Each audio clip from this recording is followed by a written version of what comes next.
तमाम हिंदू बांधवांनो, भगिनी आणि मातांनो,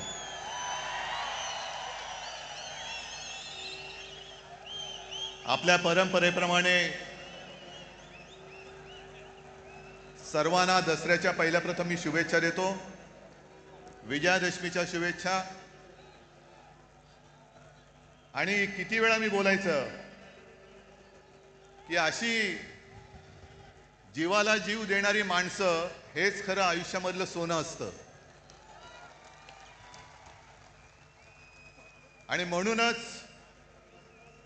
अनेक पक्षांचं आपल्या शिवसेना फोडण्याकडे लक्ष आहे. आणि त्यांना असं वाटलं की काही जणांनी त्यांनी पळवलंय, जे पळवलं ते पितळ होतं, सोनं माझ्याकडेच आहे.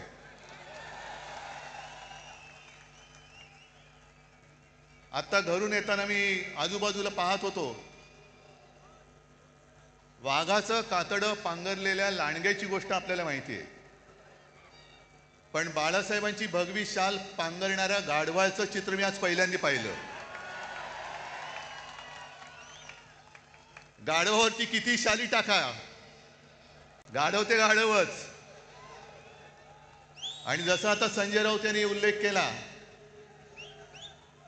अमित शहांचा जोड्याचा भार वाहणारे गाढव.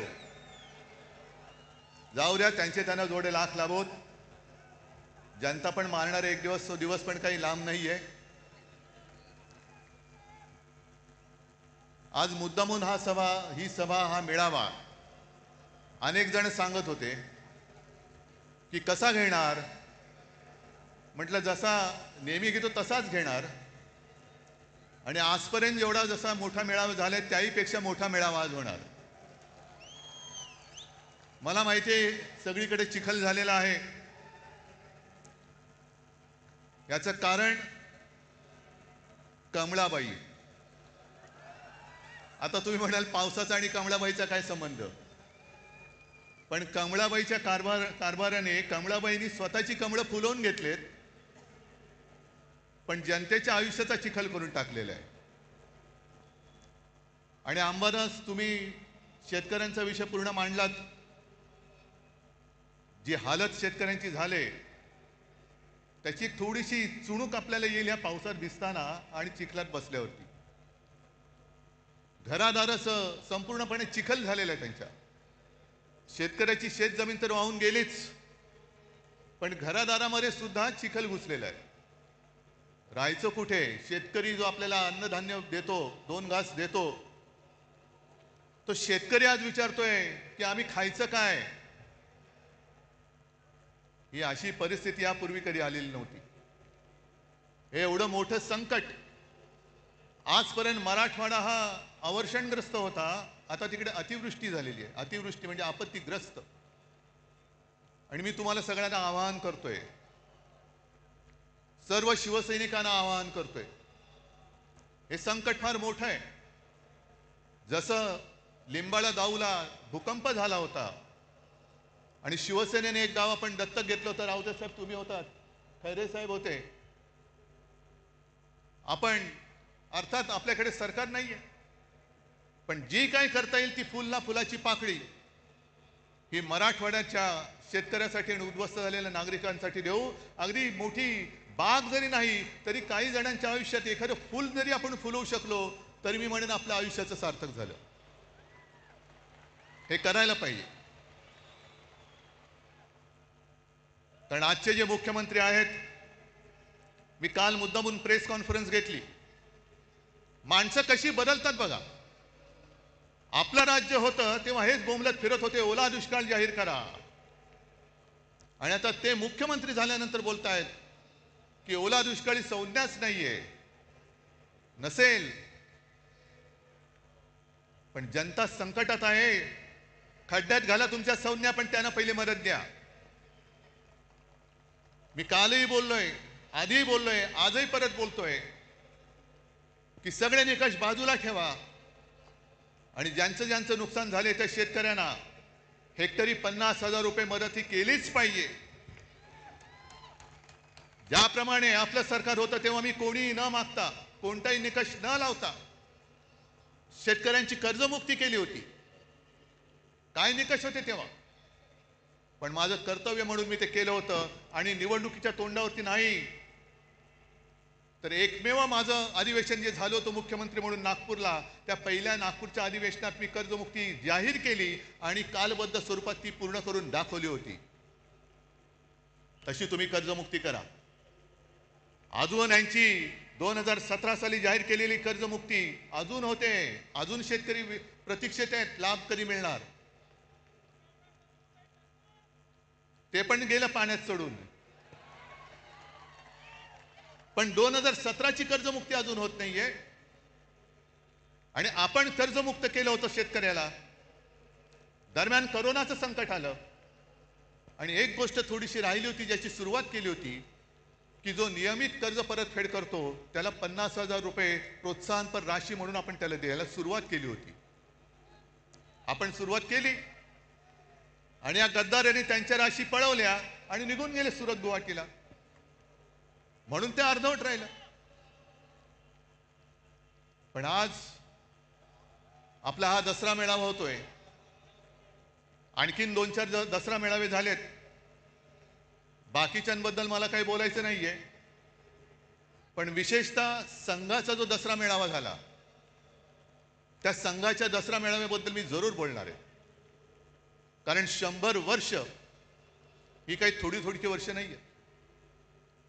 आज काय योगायोग आहे कल्पना नाही मला, पण संघाची 100 वर्ष पूर्ण होत आहेत आणि नेमकी गांधी जयंती आहे. हा काय योगायोग म्हणायचं की काय मला कळत नाही. पण जशी संघाला 100 वर्ष होत आहेत तसेच आज एक ज्येष्ठ स्वातंत्र्य सेनानी म्हणा, समाजसेवक म्हणा, जी पारेख यांचं दुर्दैवी निधन झाले. त्यांना सुद्धा मी आपल्या सर्वांच्या वतीने एक आदरांजली आणि श्रद्धांजली वाहतो. कारण अशी लढणारी माणसं आता कमी होत चाललेली आहे. जो लढेल तो तुरुंगात जाईल, ही अशा पद्धतीने यांची सरकारची आता नीती आणि वाटचाल सुरू झालेली आहे. जसं तुम्ही सगळ्यांनी बघितलं असाल की या कालच्या अधिवेशनात जनसुरक्षा कायदा आणला गेला. सर्वांनी विरोध केला, आपण केलाच पाहिजे, तो लागू होऊ देता कामा नयेच. मुख्यमंत्र्यांनी आणि त्यांच्या चेलाच्या पाट्याने त्याची मखलाशी केली की हा कायदा असं काही एकट्यासाठी नाही, सगळ्या संघटना जर कोणी अति डावे कडवे डावे, आम्ही कडवे डावे वगैरे ओळखत नाही, आम्ही देशद्रोही आणि देशप्रेमी दोनच जणांना ओळखतो. पण तुम्ही नुसतं आम्हाला तोंड देखल्या काहीतरी कारण सांगणार असाल तर उदाहरणासकट सांगतो की कसा गैरवापर होतोय. सोनम वांगचुक एक चांगला देशभक्त, सोनम वांगचुक या माणसाने अतिशय दुर्गम भागात लेह लडाख, जिकडे कडाक्याची थंडी, नुसती कडाक्याची नाही हाडं मोडतील अशी थंडी असते, त्या थंडीमध्ये आपले जवान नीटनेटके राहावे, त्यांना काहीतरी उबदार एक आडोसा मिळावा म्हणून सोलार टेक्नॉलॉजीवरती त्यांना छावण्या बांधून दिल्या. ती टेक्नॉलॉजी त्यांनी दिली. पाण्याचं दुर्भिक्ष होतं, ते दुर्भिक्ष होऊ नये, पाणी मिळालं पाहिजे म्हणून त्यांनी आईस तुपाची योजना आणली. काल परवापर्यंत जे मोदींची स्तुती करत होते, पण त्यांनी आंदोलन सुरू केलं का? न्याय हक्कासाठी. लेह लडाखला न्याय हक्क मिळालाच पाहिजे. न्याय हक्क ही लोकशाहीतली मूलभूत गरज आहे आणि न्याय हक्कासाठी त्यांनी लढाई करत होते, करतायत. उपोषण चालू ठेवलं होतं पण सरकार ढुंकून बघायला तयार नाही. मग पेटले सगळे, काय त्याला आता जेनजी जसं नेपाळमध्ये पेटले, लेह लडाखमध्ये रस्त्यावरती आले आणि मोदी बाबांनी त्यांना सरळ उचलून रासुकाखाली आत टाकून दिलं. जा, 1 वर्ष आता बाहेरच पडणार नाही. हा जनसुरक्षा कायदा, हम करे सो कायदा, तोच आपल्याला तोडून मोडून टाकायचा आहे. तोच तोडून मोडून टाकायचा आणि टाकलाच पाहिजे. कारण मोदींची स्तुती करत होते तोपर्यंत वांगचुक हे देशद्रोही नव्हते, पण त्यांच्यावरती आता आरोप ठेवले की तुम्ही पाकिस्तानमध्ये जाऊन आलात, एका शिष्टमंडळातनं ते पाकिस्तानला गेले होते म्हणून देशद्रोही म्हणून जर वांगचुक यांना अटक होणार असेल तर नवाज शरीफचा केक गपचूप जाऊन खाऊन येणाऱ्या मोदींना काय म्हणायचं, ह्या सुद्धा प्रश्नाचं उत्तर आम्हाला मिळालं पाहिजे. हक्क मागणं हा या देशामध्ये देशद्रोह होतोय. आणि म्हणून काही वेळेला असं वाटतं की या सगळ्या कमळाबाईंनी चिखल करून ठेवलाय. जो म्हणतोय ते तुम्हाला आता कळेल. एक एक गोष्टी मी तुम्हाला सांगेन तसं. एक तर भाजप आणि प्रशासन सरकार चालवण्याचा सुतराम संबंध नाही, दुरान्वयाने सुद्धा संबंध नाहीये. 3 वर्ष मणिपूर जळतंय. आता काल परवाकडे मोदी मणिपूरमध्ये गेले. 3 वर्ष जळते मणिपूर. तिथल्या महिलांची धिंड निघते, धिंडवडे निघतात अब्रूचे. ना मोदी जायला तयार, ना दुसरे व्यापारी जायला तयार.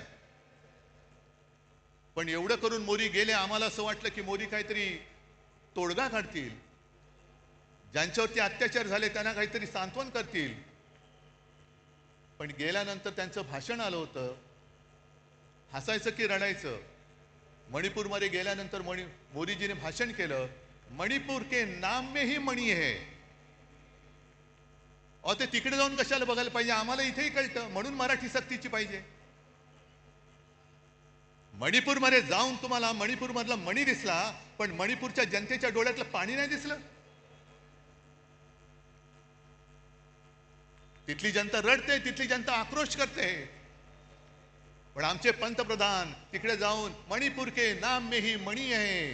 कशाला जाता मग तिकडे?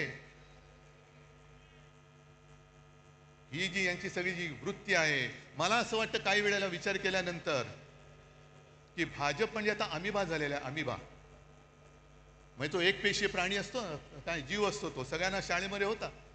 अमिबा वाटेल तसा वेडा वाकडा कसाही पसरतो, जिकडे लागेल तिकडे युती करतो. झालं काम की इकडचा हात काढला तिकडे हात करतो, तिकडचा. पण एक पेशी मीच शरीरात गेलं तर पोट बिघडतं. तसे समाजात घुसले तर शांती नाहीशी होते. म्हणून मी त्यांना अमिबा म्हणतोय, म्हणून अभिमा म्हणतोय.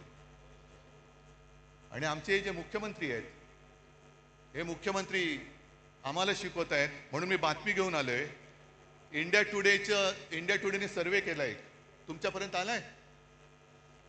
इंडिया टुडेने एक सर्वे केला की most popular CM across India. आता गेल्या 2-3 महिन्यातला सर्वे आहे, म्हणून मी त्याचं कागदच घेऊन आलेलो आहे. आपल्या वेळेला पहिल्या 5 मध्ये महाराष्ट्राचा मुख्यमंत्री येत होता. माझं कर्तृत्व नव्हतं, हे तुमचं सहाय्य होतं. महाराष्ट्राच्या जनतेचं कौतुक होतं, ते माझं नव्हतं.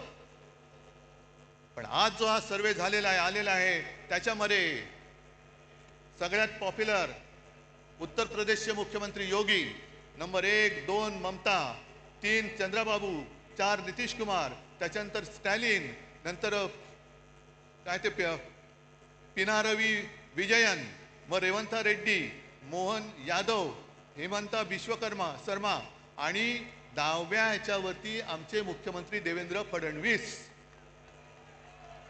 नशीब 10वे नाही तर फडणवीस म्हणून 20वे आले असते. येणार कसे? सगळी बजवचपुरी करून ठेवलेली आहे. काय केलं काय तुम्ही आजपर्यंत? आज सुद्धा बातमी आली की कुठल्या एका अधिकाऱ्याच्या ऑफिसमध्ये धाड टाकली, अधिकाऱ्याला पकडला रंगेहात. वसई विरारच्या महापालिकेच्या आयुक्तांना पकडलं होतं.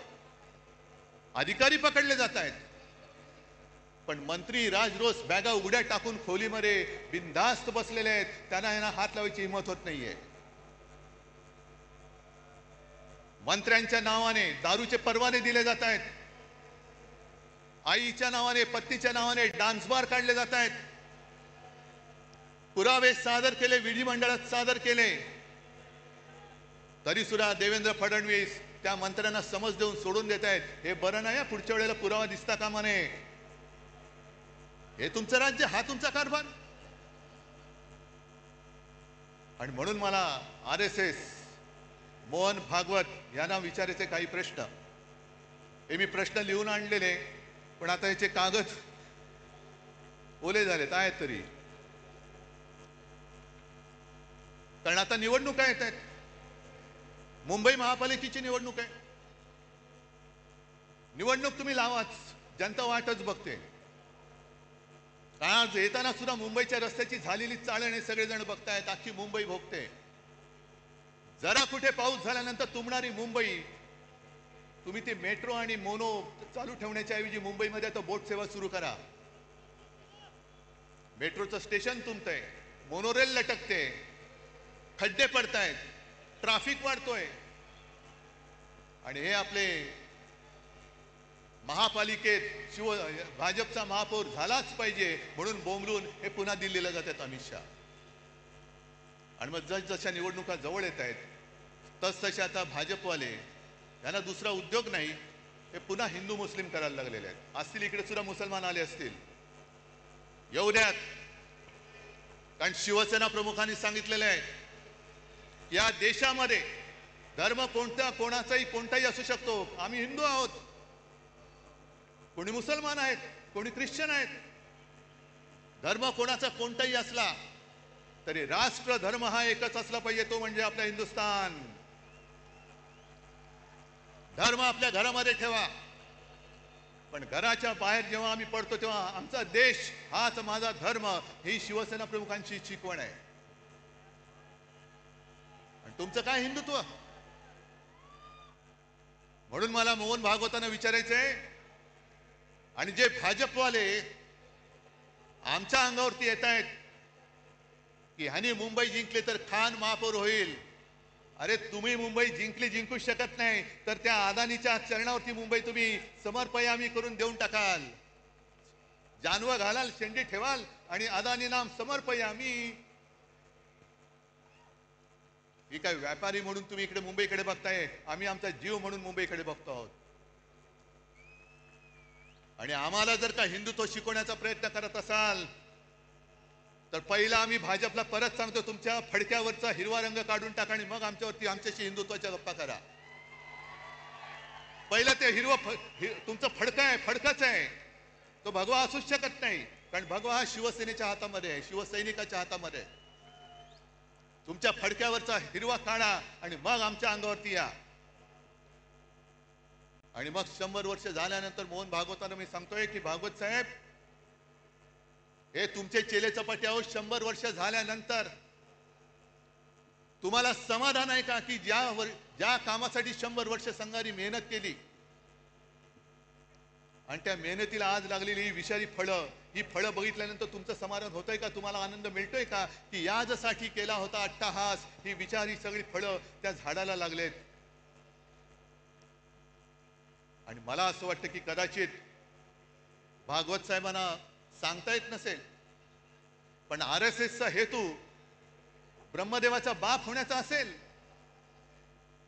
पण ब्रह्मदेव नाही झाला, ब्रह्म राक्षस झालेला आहे. आणि मुद्दामून तुम्हाला सांगतो, मी ब्रह्म राक्षस हा शब्द जाणीवपूर्वक वापरतो आहे. सगळ्यांनी घरी जाताना गुगलवरती ब्रह्म राक्षस या शब्दाचा अर्थ बघा.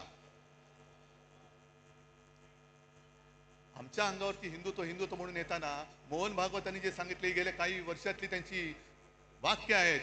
मुस्लिमों को लेकर RSS चीफ मोहन भागवत की बैठक में लिया गया बड़ा निर्णय, अब घर घर पहुंचेगी टीम.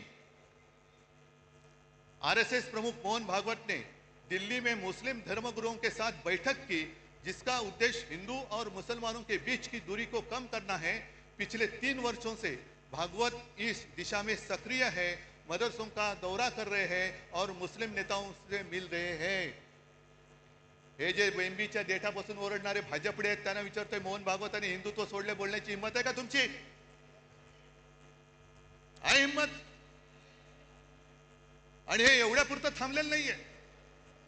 या बातम्या ज्या आहेत, 2022 ची बातमी एक आहे की मोहन भागवत यांनी मशिदीला भेट दिल्यानंतर त्यांचे मुसलमानांचे जे सर्वोच्च नेते आहेत उमर अहमद इलियासी यांनी त्यांचा राष्ट्रपिता म्हणून उल्लेख केला.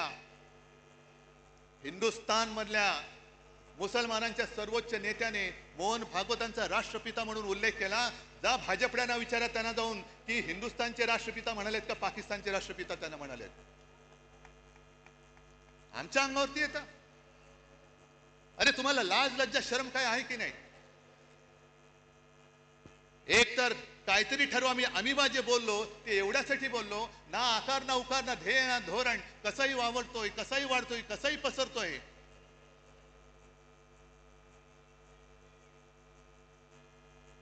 आणि जरा थांबा, मला बोलू द्या, नाही तर इकडून वाचन करा. हे एवढ्यापुरतं थांबत नाहीये. मोहन भागवत बोललेले आहेत की या देशामध्ये राहतो तो प्रत्येक जण हिंदू आहे.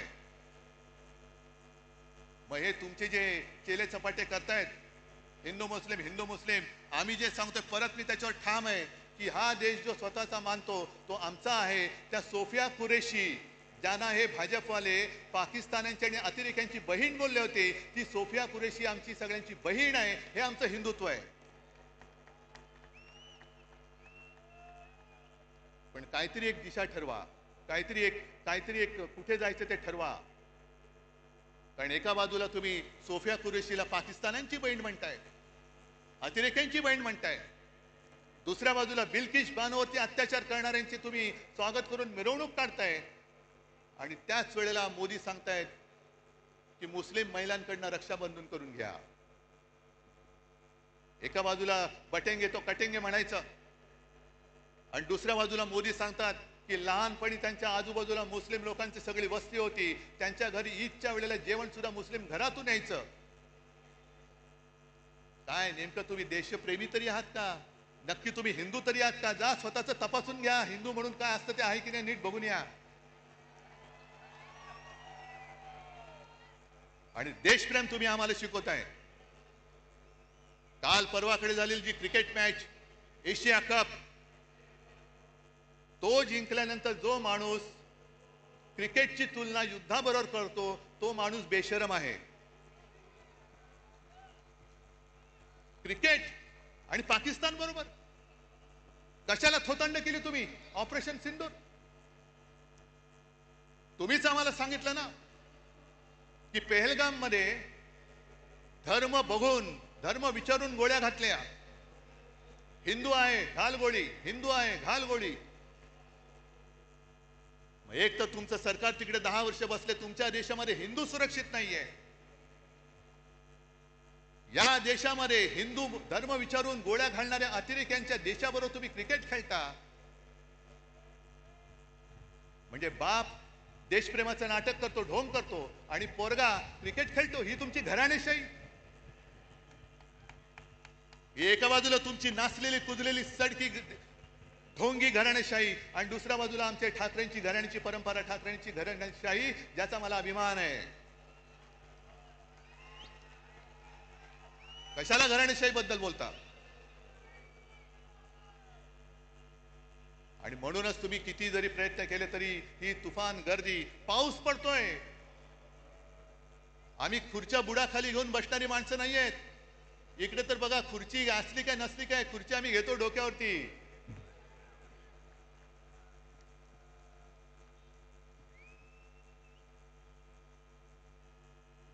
आणि मुंबईच्या बद्दल जर का बोलायचं झालं, कारण आता निवडणुका मागून निवडणुका येणार.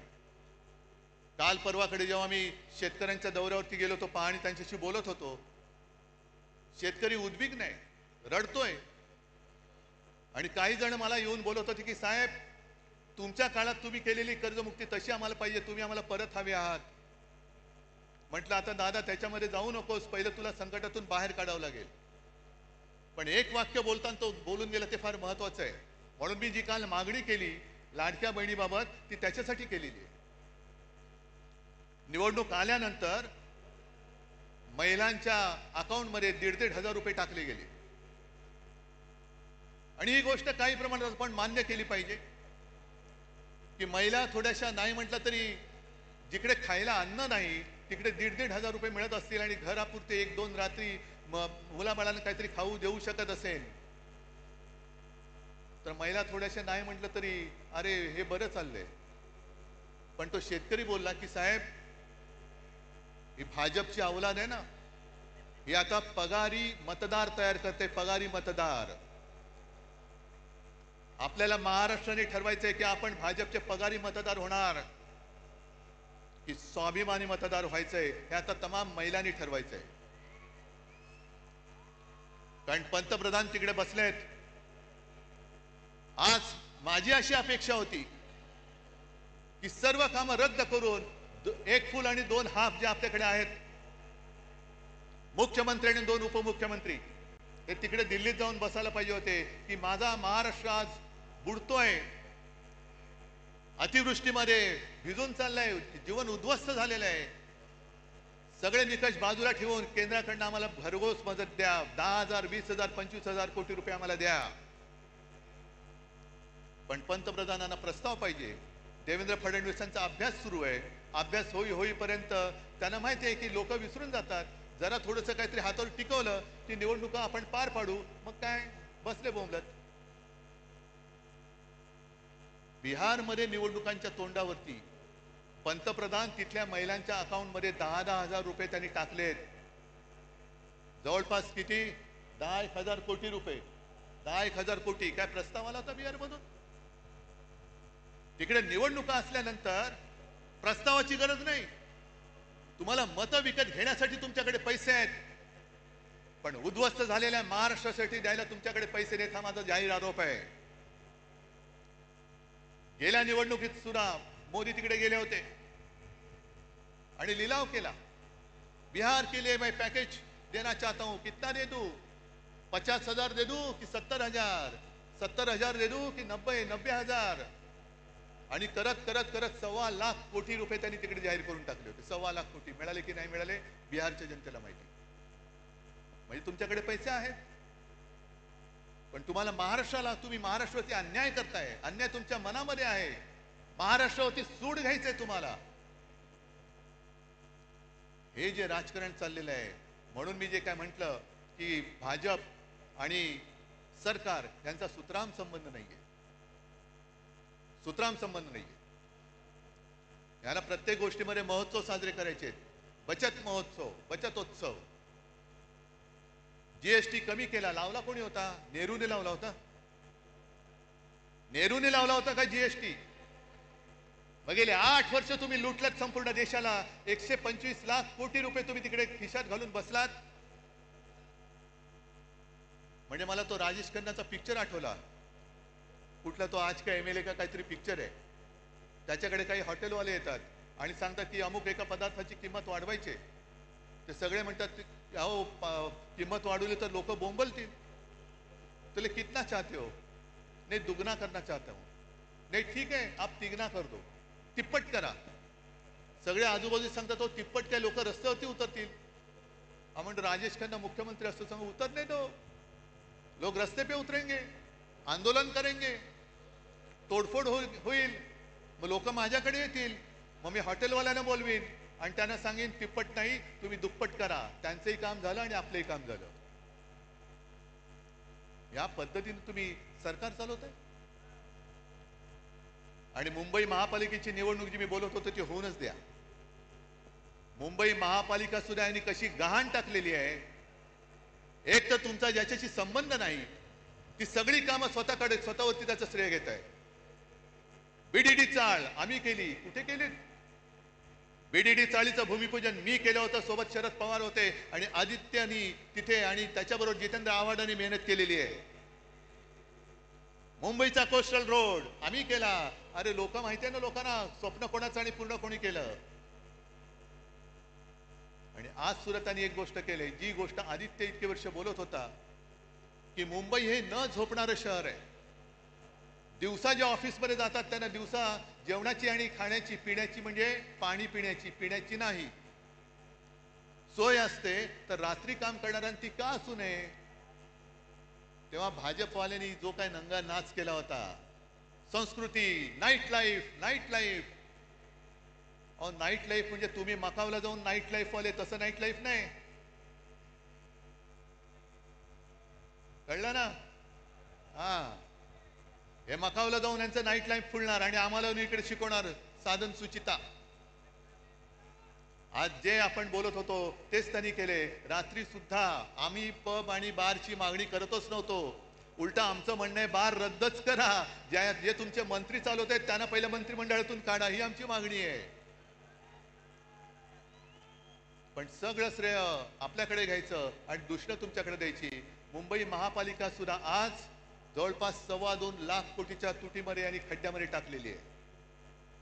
सहन करायचं आपण? बघत बसायचं आपण?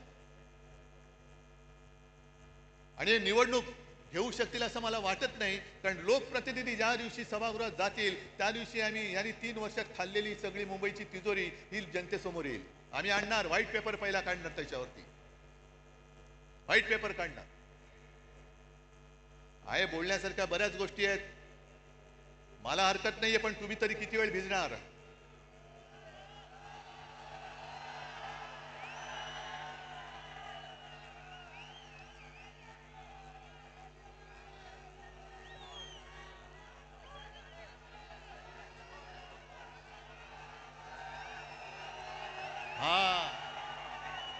हा सैनिक, हा शिवसैनिक, हा खरा शिवसैनिक. नाही राहू द्या, तुम्ही कितीही जल्लोषात असला तरी मला थोडं भान ठेवून बोलायला पाहिजे. मग काही जणांची अपेक्षा आहे की उद्धव ठाकरे पुढचा कार्यक्रम काय देणार. आणि आता कोण बोललं रे, उद्धव ठाकरे आणि राज ठाकरे एकत्र येणार का? अरे मग 5 जुलैला काय केलं होतं आम्ही? आणि तेव्हा मी बोललेलो आहे, आम्ही एकत्र आलोय ते एकत्र राहण्यासाठी. जिथे माझ्या मातृभाषेचा घात होत असेल तिथे मी मराठी माणसामध्ये फूट पडू देणार नाही. आणि मराठीवरती हिंदीची सक्ती मी आज जाहीरपणाने परत सांगतोय. आमचा हिंदीला विरोध नाही, पण आमच्यावरती सक्ती करायची नाही, हे सुद्धा तेवढंच महत्वाचं आहे. जी भाषावर प्रांतरचना झाली त्या प्रांतरचनेप्रमाणे प्रत्येक भाषेला एक एक प्रांत मिळाला. मग गुजराती लोकांना गुजरात मिळालं, बंगाली लोकांना बंगाल मिळालं, कानडी लोकांना कर्नाटक मिळाला, तमिळ सगळंच मिळालं, राजस्थान असेल, मध्य प्रदेश असेल, झारखंड असेल. तसा मराठी भाषेला महाराष्ट्र मिळाला. भाषावर प्रांतरचना झाल्यानंतर प्रत्येक राज्याला राज्याचं सरकार मिळालं, राज्याची राजधानी मिळाली. पण महाराष्ट्राला महाराष्ट्राची राजधानी मिळाली नव्हती. ती मुंबई, मराठी माणसांनी रक्त सांडून मिळवलेली मुंबई, ही जर का या व्यापाऱ्यांच्या खिशात जात असेल तर खिसा फाडून आम्ही मुंबई राखल्याशिवाय राहणार नाही. त्याच्यामुळे या ज्या काही कंड्या पिकवल्या जात आहेत, दसरा मेळाव्यात राज ठाकरे येणार का, उद्धव ठाकरे जाणार का, त्या सगळ्या मराठी द्वेष्टांना सांगतोय की तुम्ही आमच्या मराठीला हात लावून बघा, हिम्मत असेल तर हात लावून बघा, हात जागेवर ठेवणार नाही. आमचं कोणाशी भांडण नाहीये. काय किती आतापर्यंत मारामाऱ्या झाल्या, आमच्या अंगावरती येऊ नका. जे शिवसेना प्रमुखांनी शिकवलंय, एक तर कोणाच्या अंगावर जायचं नाही, पण कोणी अंगावर हात उचलला तर तो हात जागेवर ठेवायचा नाही. आणि तीच शिकवण घेऊन आम्ही पुढे चाललेलो. आम्हाला कोणाचं उणं दोणं काढायचं नाहीये. पण विशेषतः मी 2 महत्वाच्या गोष्टी ज्या तुम्हाला सांगितल्या, एक म्हणजे भारतीय जनता पक्षाला मी आज इशारा देतोय की हिंदुत्वावरनं आमच्या अंगावरती येऊ नका. तुमच्या सगळ्या टोप्या घातलेले फोटो मी त्याचं प्रदर्शन लावल्याशिवाय राहणार नाही. एक काहीतरी मोदीजींना विचारा, मोहन भागवतजींना विचारा की हे तुम्ही करताय हे या दिशेने जायचे काय, थोतांड आहे. आणि आम्हाला प्रश्न विचारण्याच्या आधी तुम्ही तुमच्या नेत्यांना प्रश्न विचारा की ती पटेंगे तो कटेंगे कधी करायचं आणि राखी कधी बांधायची. एका राज्यामध्ये गोवंश हत्या बंदी, म्हणजे मी पूर्वी बोललोय, याच दसरा मेळाव्यात बोललेलो आहे की महाराष्ट्रामध्ये गोमाता आणि बाजूला जाऊन खाता, हे तुमचं हिंदुत्व. आणि 2-3 वर्षापूर्वी त्या उत्तरेमधल्याच राज्यामध्ये तो आर्यन मिश्रा नावाचा एक पोरगा, 22-23 वर्षाचा पोरगा मित्रांबरोबर चालला होता रात्री. त्याचा पाठलाग करून त्या बोगस तथाकथित गोरक्षकांनी त्याला भर रस्त्यात गोळ्या घालून मारला. त्याने शिक्षा झाली की नाही कोणालाच माहिती नाहीये. पण तुम्ही माणसं मारताय संशयावरनं. गोमांसाची तस्करी करतोय म्हणून तिकडे मारायचं आणि इकडे गोमांस जाऊन खायचं, ही कुठली पद्धत आहे तुमची? जे नॉर्थ ईस्ट आहे, जे किरण रिजिजू आहेत, त्यांनी सुद्धा सांगितले तिथल्या त्यांच्या प्रदेशाध्यक्षांनी सांगितले की ते त्यांच्या राज्यामध्ये गोमांस खातात. मग ते तुमच्या पक्षात अजून कसे ठेवले? त्यांना काना लात मारून घालून टाकत. त्याच्यामुळे एकदा काय ती व्याख्या ठरवा, चौकट ठरवा. पण तुम्ही हिंदुत्वाचं ढोंग आणि देशभक्तीचं सोंग हे आता सोडा. मी भाजपला प्रेमाने सांगतोय, प्रत्येक वेळेला काय आग पाखड करण्याची गरज आहे अशातला भाग नाही. एक तर नशिबाने तुम्हाला संधी मिळालेली आहे, त्या संधीचं सोनं करा. हा आता सगळा चिखल केला ना, तो चिखल करू नका. कारण ही संधी फार मोठी आहे, ही कोणाला मिळत नाही अशी संधी. आणि त्यावेळेला म्हणजे जनता पार्टीच्या वेळेला शिवसेना प्रमुखांनी काढलेले कार्टून मला आठवते. कारण इंदिरा गांधींनी आणीबाणी लादली होती, अनेक जण तुरुंगात गेले होते. काही जणांनी तुरुंगात जाऊन इंदिरा गांधींनी पत्र सुद्धा लिहिली होती की आता आम्ही तसं करणार नाही, आमची पूर्ण संघटना की तुम्ही म्हणाल तसं आम्ही देशसेवेला वाहून टाकू. हे कोण म्हणाले? जर का सिनियर लोकांना विचारलं, ते पुस्तक आहे माझ्याकडे, ते पत्र पण आहे माझ्याकडे. आणि त्याच्यानंतरच्या निवडणुकीमध्ये देशाने इंदिराजींचा पराभव केला होता. आम्हाला हुकुमशाही नकोय, लोकशाही पाहिजे, जनता पक्ष पाहिजे. मग जयप्रकाश नारायण यांनी पुढाकार घेऊन सगळ्यांना एकत्र केलं होतं. मोरारजी देसाई गुजरातमध्येच जन्मलेले, त्यांना पंतप्रधान केलं आणि 2.5 वर्षात सरकार कोसळलं. तेव्हा बाळासाहेबांनी त्या सुमारास एक कार्टून काढले, त्या फटकारे पुस्तकात आहे. मोरारजी देसाई असे एक उतार दाखवले आहे आणि एक महिला, तिच्यावर लिहिले लोकशाही आणि वरती लिहिले परतीचा प्रवास. कारण ती लोकशाही तिला धरून तेव्हाचे पंतप्रधान मोरारजी देसाई तिला अंधाऱ्या खाईमध्ये घेऊन चालले, लोकशाहीला खाईत घेऊन चाललेले. आणि तेच आहे, व्हायचे तेच झाले. हेकड वृत्तीमुळे जे घडायचे नव्हते तेच परत घडले. मोरारजी पुन्हा लोकशाहीला अंधाऱ्या खाईत घेऊन चालले. तेच चित्र आज मला दिसायला लागलेलं आहे. आणि त्या सगळ्या अंधाऱ्या खाईमध्ये जायचं नसेल तर आपल्या शिवसेनेची मशाल घेऊनच आपल्याला पुढे जावं लागेल. प्रश्न विचारावेच लागतील. जसं मोदींनी 2014 साली केलं होतं चाय पे चर्चा, पहिली तिथूनच सुरू करा. 14 साली चहाची किंमत काय होती आणि आज चहाची किंमत काय, पहिली सुरुवात तिथूनच करा. चाय पे चर्चा. दूध टाकल्यानंतर जीएसटी वाढतोय, साखर टाकल्यानंतर वाढतोय, पाणी काढलं की कमी होतोय, इथून सुरू करा. आणि प्रत्येक टपरीवरती बसून भ्रष्टाचार पे चर्चा सुरू करा. भ्रष्टाचार, यांनी केलेला भ्रष्टाचार. आणि आज महाराष्ट्र सरकारला मी इशारा देतोय की शेतकऱ्याची कर्जमुक्ती लवकर करा. शेतकऱ्याला 50,000 रुपये हेक्टरी लवकर जाहीर करा, नाहीतर मराठवाड्यामध्ये आम्ही रस्त्यावरती उतरल्याशिवाय राहणार नाही. राज्यभर आम्ही आंदोलन करू. मराठवाड्यामध्ये आम्ही सुद्धा लवकरात लवकर एक, जर यांनी जाहीर नाही केलं तर मोठा मोर्चा आपण खैरेसाहेब अंबादास मोर्चा लावायचा. कसे देत नाही, शेतकऱ्याचा हक्क आहे आणि आंदोलन झालं पाहिजे. जिथे जिथे अन्याय दिसेल त्या अन्यायावरती वार करणं. आणि मी तर म्हणेन कार्यक्रम काय, ह्या ज्या काही तुम्हाला मी थोडक्यात गोष्टी सांगितल्या की देशात जे अंधभक्त झालेले आहेत त्या अंधभक्तांच्या डोळ्यावरची पट्टी काढणं आणि देशभक्ती खरी काय आहे, हिंदुत्व खरं काय आहे हे दाखवून देणं, हाच एक आपल्या याच्या पुढे कार्यक्रम. आज तुम्ही सगळेजण इकडे आलात, लांबून आलेला आहात, बाहेर गावातून आलेला आहात. सांभाळून जा, सुखरूप जा. आणि हातामधला भगवा, हा भगवा हाच पाहिजे. याच्यावरती निशाणी, आपली निशाणीचं चिन्ह दुसरं ठेवा, पण भगवा हा शिवरायाचा भगवा. हा भगवा डौलाने फडकत लोकांना वाटलं पाहिजे, अरे माझा रक्षण करता हा बाळासाहेबांचा शिवसैनिक आहे. भगवी शाल पांघरलेला गाढव होऊ शकत नाही, कदापि होऊ शकत नाही. बस सगळ्यांना धन्यवाद देतो आणि असंच प्रेम, असेच आशीर्वाद कायम पाठीशी असू द्या. धन्यवाद. जय हिंद, जय महाराष्ट्र.